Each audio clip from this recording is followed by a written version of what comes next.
जमा हुए हैं एक जर्नी, एक सफर के बारे में जानने के लिए। ये सफर है दर्द, तकलीफ और पीड़ा का।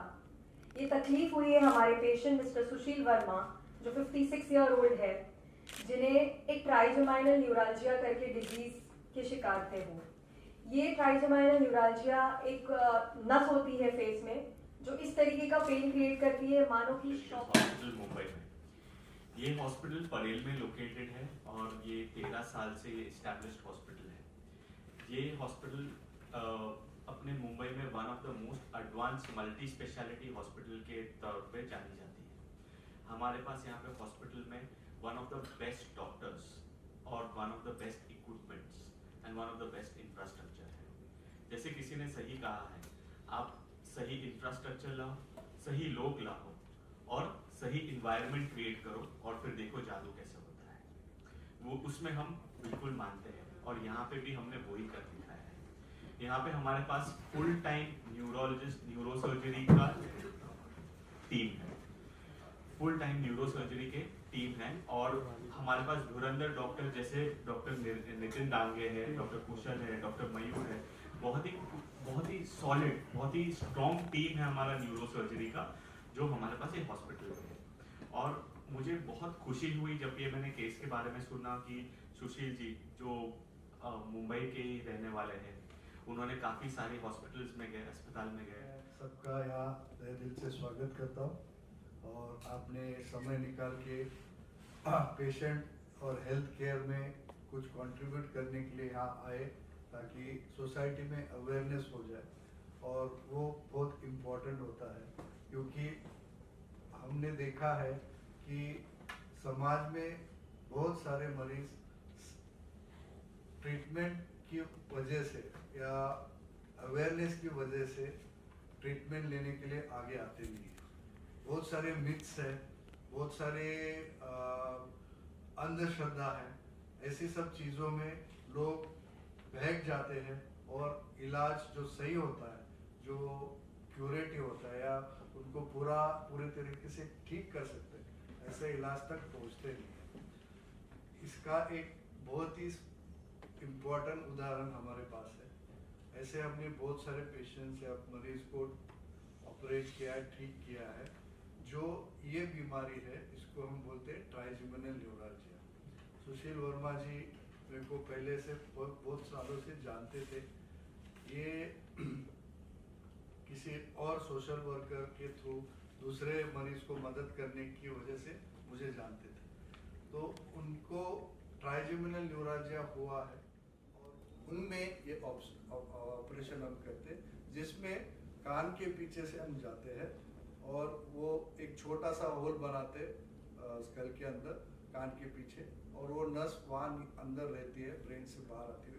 उसके पास ये दूसरी नस चढ़ी हुई रहती है, वेसल, जो न्यूरोवैस्कुलर कॉन्फ्लिक्ट होता है, उसको हम microscopic high technology, high magnification वाले माइक्रोस्कोप से देख के मिनिमल इन्वेजन करके उसको सेपरेट करते और बीच में एक टेफ्लॉन का पैच डालते, ताकि मेरे पहले दांत में एक दर्द शुरू हुआ यहाँ से।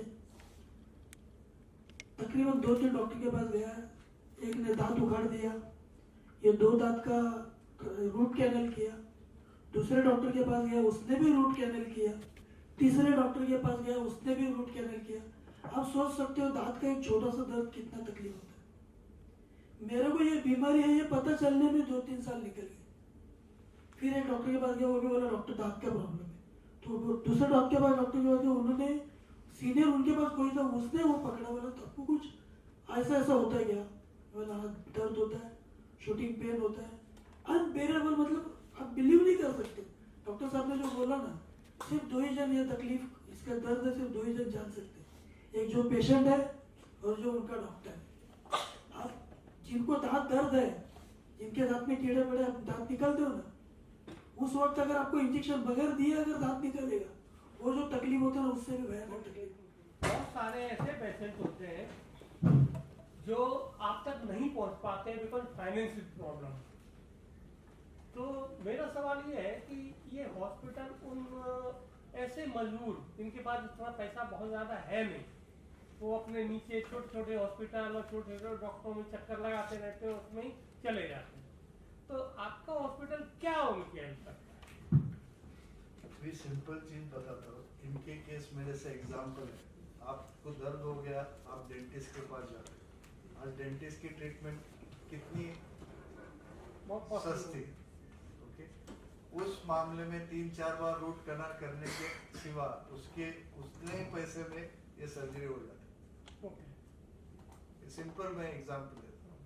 आप दर्द के लिए डेंटिस्ट के पास जाओगे, वो रूट कनाल का आपको 3-4 लाख रुपए ऐसे खर्चा कर देगा, मल्टीपल टाइम्स बुलाएगा। वजह तो वो होती नहीं है, वजह तो दूसरी है, ब्रेन में प्रॉब्लम है, नस में प्रॉब्लम है। तो वो फेलियर प्रोजेक्ट और खर्चा करने से इसमें खर्चा करके क्योर लाना जरूरी है, और इतनी महंगी इलाज नहीं है प्राइवेट हॉस्पिटल में। आम पब्लिक के दिमाग में ये बात बैठी हुई है कि ये बड़ा हॉस्पिटल है, टाटा के या आपके या बड़े बड़े हॉस्पिटल है, कि ये तो बड़ा हॉस्पिटल है, इतना पैसा हमारे पास है नहीं, तो हम कैसे पहुंचेंगे? देखो, ऐसा है कि प्राइवेट हॉस्पिटल होने की वजह से, जैसे प्राइवेट डेंटल क्लिनिक में है, आज हर मरीज जो डेंटिस्ट का डेंटल का प्रॉब्लम होता है वो प्राइवेट में जाता है। और आपको पता है, सबको पता है, अब्रॉड से लोग आते हैं, डेंटल ट्रीटमेंट इतनी महंगी है। ये डेंटल ट्रीटमेंट से मल्टीपल डेंटल ट्रीटमेंट जो छोटे छोटे शॉक दे के लेते हैं, और आपका वजह तो दांत में आएंगे, उसमें खर्चे होने के उतने ही खर्चे में मैं जरूर बोलता हूँ कि उससे कम खर्चे में ऑपरेशन एक बार हो जाता है।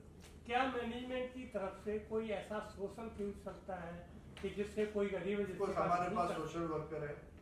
सोशल वर्कर जब होता है जो एकदम गरीब मरीज होते हैं, उनके लिए मदद होती है। हम प्रमोट करते हैं सीएम फंड जैसे, जहाँ से 1-2 लाख रुपए आते हैं, वहाँ से हम उनका इलाज के लिए मदद करते हैं। कितने पेशेंट्स को हम मदद करते हैं, क्योंकि हम भी एक 20 साल से मैं केएम में था, वहाँ हमने गरीब लोगों मरीजों की सेवा की है। तो यहाँ पे भी हम गरीब लोगों के लिए जो भी जेन्युइन है, उनके लिए हम उनको मदद करने के लिए थ्रू सोशल वर्कर और हॉस्पिटल भी मदद करता है बिल कम करने में, जो बहुत ही गरीब पेशेंट्स है। Paroxysmal episodic shock like pain होता है, जो डेंटल या चेहरे के नस के एरिया में रहता है, यूजुअली दांत तक जाता है, ऊपर वाले दांत या नीचे वाले दांत तक जाता है, और वो पेन एकदम शॉक जैसा बहुत ही भयानक, अति सीवियर होता है, और फिर बीच में बंद हो जाता है। इसको हम ट्राइजेमिनल न्यूरोलॉजी। सर केसेस दिखा रहे हैं कि 12 है, 1 लाख के आसपास जो कंपैरेटिव, तो इसका कोई रीजन है कि होने का, या एज के साथ किसी को भी हो सकता है? नहीं, ये तो देखो नॉर्मली वो नस के पास नस रहती है, जब वो एकदम करीब आती है और एक दूसरे के ऊपर चिपक जाती है, तो उसमें कई लोगों को होता है, हर एक को होता है ऐसा नहीं है। जिनमें होता है वो नस का जो कवरिंग होता है, वो ये पल्सेशन से दूसरी नस जो है उसके पास आती है, वो कवरिंग निकल जाता है और अंदर की फाइबर्स एक्सपोज हो जाते हैं, तो वहां से वो पेन शुरू हो जाता है, शॉक में। मतलब जैसे शॉर्ट सर्किटिंग होता है, एग्जैक्टली वैसे फील होता है। इसको साधारण 2 घंटे से 2.5 घंटे लगते हैं, एनेस्थीसिया को आधा घंटा, तो टोटल 3 घंटे का सर्जरी होता है। तर किती रेअर आहे अशा पद्धतीच्या केसेस, आणि असे किती केसेस आपण पाहतो म्हणजे इन जनरल? मला वाटतं इन्सिडेंस बघायला गेलं तर 1 to 2 पेशंट्स इन पर लॅक पॉप्युलेशन मध्ये आपण बघतो, आणि बरेचसे रुग्ण आहेत हे डॉक्टरांपर्यंत पोहोचत नाही, ते सहन करत राहतात 2 गोष्टीमुळे, एक तरी निदान होत नाही, आणि दुसरं जिथे जातात त्यांना ऑपरेशन बद्दल भय, मनात भय निर्माण केलं जातं। तर भय निर्माण करण्याची गरज नाही, हे वेदना सहन करून आपली लाईफची क्वालिटी खराब करण्यात काय अर्थ नाही, आणि ऑपरेशन एवढं रिस्की नाही आहे, जसं मी बोललो याच्यामध्ये सक्सेस रेट ऑलमोस्ट 99% आहे। कॉम्प्लिकेशन और याचं जे आपण बोलतो 3 to 4% कॉम्प्लिकेशन्स आहेत त्याच्यामध्ये, पण 95% जर आपल्याला काही त्याच्यात सेफ असेल तर मला वाटतं ऑपरेशन करून घेण्यामध्ये, ज्यांच्यामध्ये इंडिकेटेड आहे, ज्यांना खूप दिवस त्रास आहे आणि अशा वेदना सहन करण्याची गरज नाही, ज्यांचं निदान ट्राइजेमिनल न्यूरॉलजी आहे। Hello sir, this is Amit Gupta from Punjab Kesari. Sir जो सबसे पहले सर कॉम्प्लिकेशंस आप लोगों ने इनोवेशन आप लोग जो लाते हैं, सब लाखों लाखों मरीजों को भी फायदा होता है। जैसे बता रहे कसनी दर्द जो है वो शायद पेशेंट ही समझते हैं या आप समझते हैं। सर जो रोबोटिक सर्जरी की बात हो रही है और बाई हैंड होती है, तो सर बेस्ट ऑप्शन क्या होता है जो सबसे 100% एक्यूरेसी के साथ करता है? देखो अभी तक न्यूरो रोबोट्स आए नहीं है हमारे इसमें, ट्रायल्स चल रही है। जनरल सर्जरी और दूसरी तरफ रोबोटिक यूज करते हैं। हमारा फील्ड न्यूरो साइंस का ऑलरेडी एडवांस्ड है, क्योंकि ब्रेन और स्पाइन सबसे कॉम्प्लेक्स सब्जेक्ट है। तो इसमें वर्ल्ड में जैसे माइक्रोस्कोप्स है, नेविगेशन है, इंट्राऑपरेटिव मॉनिटरिंग है, ये सब चीज़ें ऑलरेडी एग्जिस्टिंग है। ह्यूमन एरर को कम करने के लिए जो रोबोटिक और एआई इंटीग्रेशन आ रहा है, उसमें अभी जो माइक्रोस्कोप्स है, जैसे हमारी बायोप्लेन मशीन है, वो एआई इंटीग्रेटेड है। माइक्रोस्कोप्स और नई जो टेक्नोलॉजी है, हम वो एआई इंटीग्रेटेड यूज करते हैं।